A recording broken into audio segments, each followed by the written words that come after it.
I ended up not being allowed to go to school. And during that time, I was not allowed to go to school. Because I had no education up until that point, as a 21, 22-year-old, I had to go back. You're too stupid to do anything but be a prostitute. And that's why you can't go to school.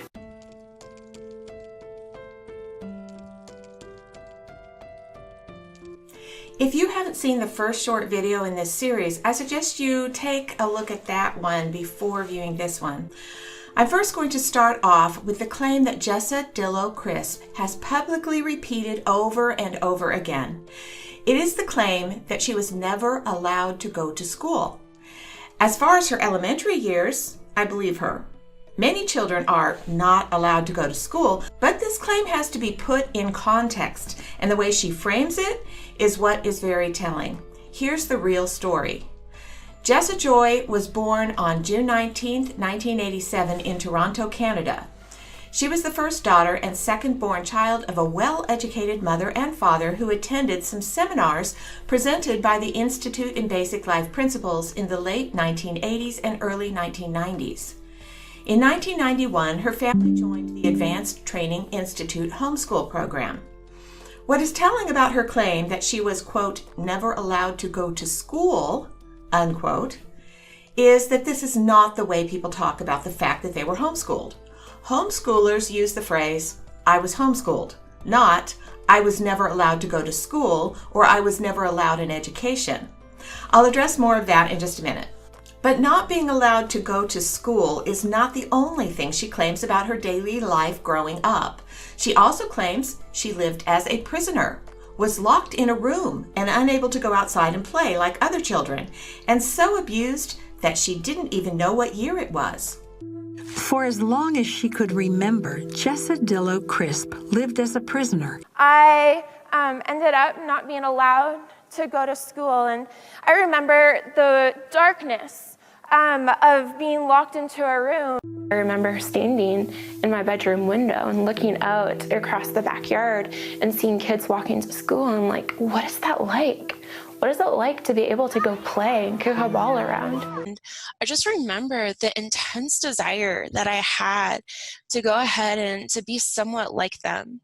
I wanted to go ahead and have a backpack that I carried instead of having to go ahead and do the horrific things that I was made to do. And so very much continued on, and that her is very much just repeated throughout the years, and it's really hard for me at times to even know what year was what, just because everything just blended together into just such trauma.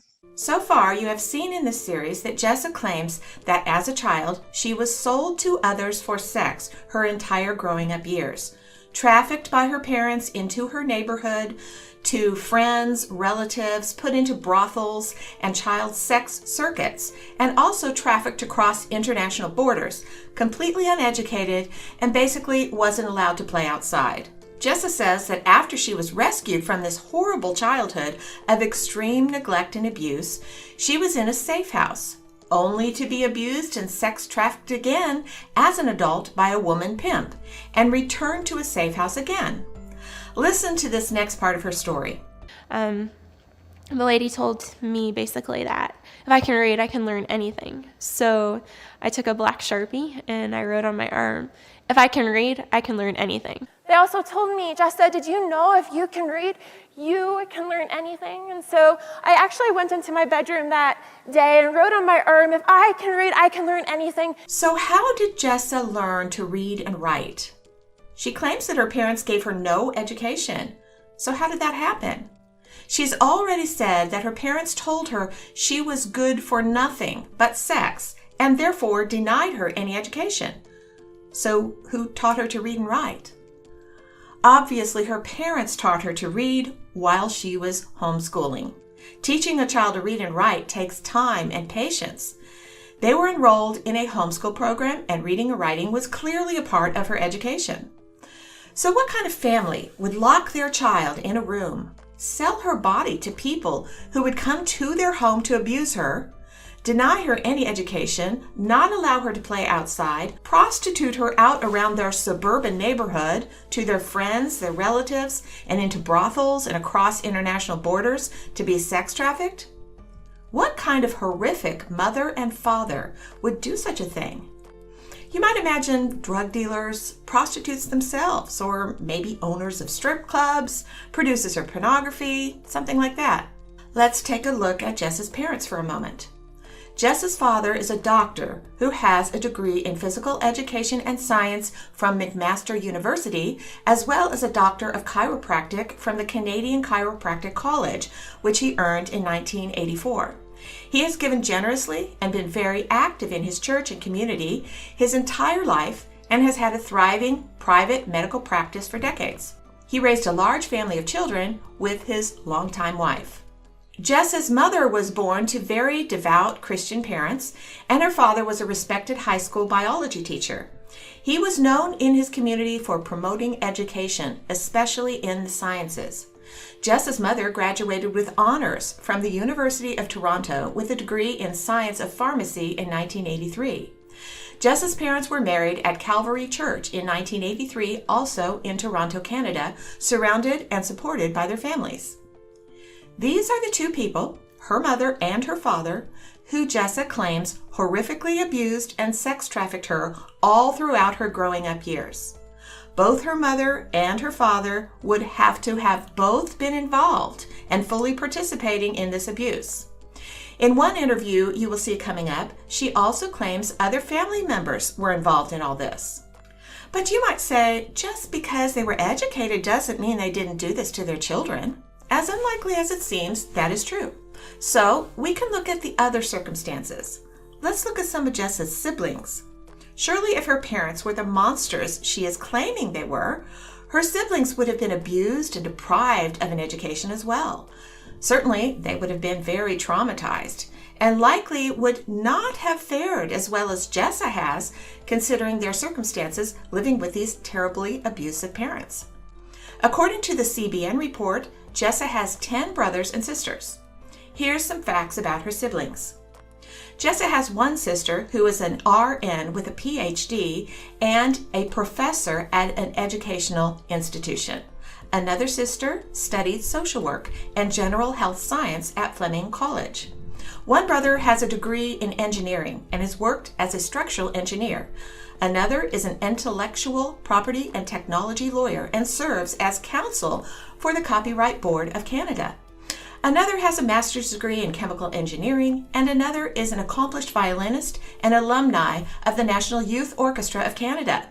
There are more, but I won't go any further. These are the brothers and sisters she grew up with in the same home and with the same parents she claims horrifically abused her, sex trafficked her throughout her childhood, denied her any education, told her she was only good for sex, and called her Little P as a nickname for little prostitute. She also has stated that this was normal in her family system. She claims that sex trafficking and abuse was normal within this well-educated, dignified Christian family who is participating with an organization, IBLP and the ATI homeschool program, that is known for teaching that sex is to happen only within the bonds of a marriage relationship. The trauma I was going through was so great that I honestly did not know that it wasn't normal. I can't imagine. So you said it started with the family. Was it one person or was it multiple people within the family?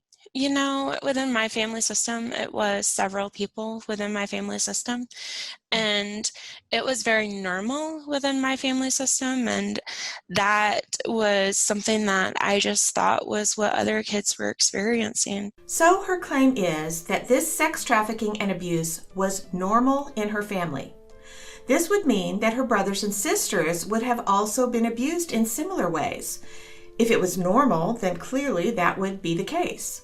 In the early part of my investigation, I found all this and thought that though this seems outrageous and unbelievable that a family with such a background and so educated, devout Christians and etc., would sex traffic their children, as Jessa has described, I still had to confirm that I was right, that this didn't happen.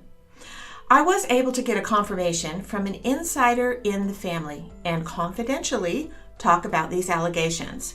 They confirmed to me that this never happened. Jessa was not trafficked by her parents. Her siblings were not either. They are good people and have been horrifically slandered and emotionally traumatized by her behavior and her public allegations. This is why I'm not revealing their names. Anyone who wants to dig and research as I have can find all this information themselves. But I do not want to further traumatize these good people by revealing their family name here. They have already been hurt enough. By framing her childhood in this way, with complete and horrific, unimaginable abuse, consistent sex trafficking, and no education, Jessa sets up the idea in the mind of the audience that her accomplishments in academia are a heroic feat of inspirational proportions. And so the board of directors of the safe house that I was at, they talked to the director of the safe house and they came up with this amazing idea. They were like, Jessa, we think that you should go to school and get a student visa. And I was like, what? And we went to the library and we picked up books. And I had these amazing people sit with me through my applications. We did campus tours together. I got my GED. And I celebrated the day that I received that acceptance letter. It was a huge feat for me to be able to be accepted into an academic institution. She went on to earn her GED, graduate college at the top of her class, and get her master's in clinical mental health counseling. In 2015, I graduated summa cum laude. And as I did that class valedictorian speech, I realized how far I had come. I was no longer a victim of human trafficking, and I was not just a survivor of human trafficking, but I was a thriver. And I never thought that would happen, that a school would accept me. And that was when it birthed inside of me that someday I'm going to get my doctorate in clinical psychology to work with people who have experienced complex trauma and PTSD to give them the hope in the future that I've been given. That's my dream. Amazing, isn't it? Once you become aware of her real background, that she was not sex trafficked as a child by her parents, that she and her siblings were educated through a Christian homeschool program, and some of them attended a Christian school, that education was a big part of her family, and her grandparents, parents, and siblings are also very well educated, it certainly changes the narrative about what a miracle it was that she was able to accomplish getting a GED, a master's, and becoming a PhD candidate at Denver Seminary now. It isn't a miraculous event at all. It is to be expected, considering her background. A background that she keeps hidden from everyone she meets, and has kept hidden from everyone she has known for the last 15 years. Becoming a PhD candidate does take a lot of work, and I'm not discounting that. But this is not an inspirational story of heroic proportions where a horribly abused child has gone from being sex trafficked by her parents and having no education growing up to conquer the academic world and become valedictorian of her university graduating class within 4 short years. That narrative is not true, because Jessa was not sex trafficked as a child by her parents, and she was not educationally neglected. Later in this series, we will dive into the rest of her story, how government agencies, the media, academia, nonprofits, Christian organizations, and more have been taken in by her stories. And how could she possibly get by with telling these tales for all these years without getting caught? That will all be coming up in this series. Next time, we will look at the allegations Jessa made as Plaintiff Jane Doe No. 2 in the lawsuit filed against IBLP and Bill Gothard in 2016, and a new shocking allegation she made against them in a People magazine article in 2022. Please pray for Jessa as I have been doing. Pray that she will come to the truth and do the right thing. Also, please remember to subscribe to this channel and like, share, and comment below. Your participation in this way will help these videos spread to more people. Thanks for watching, and I hope to see you here next time.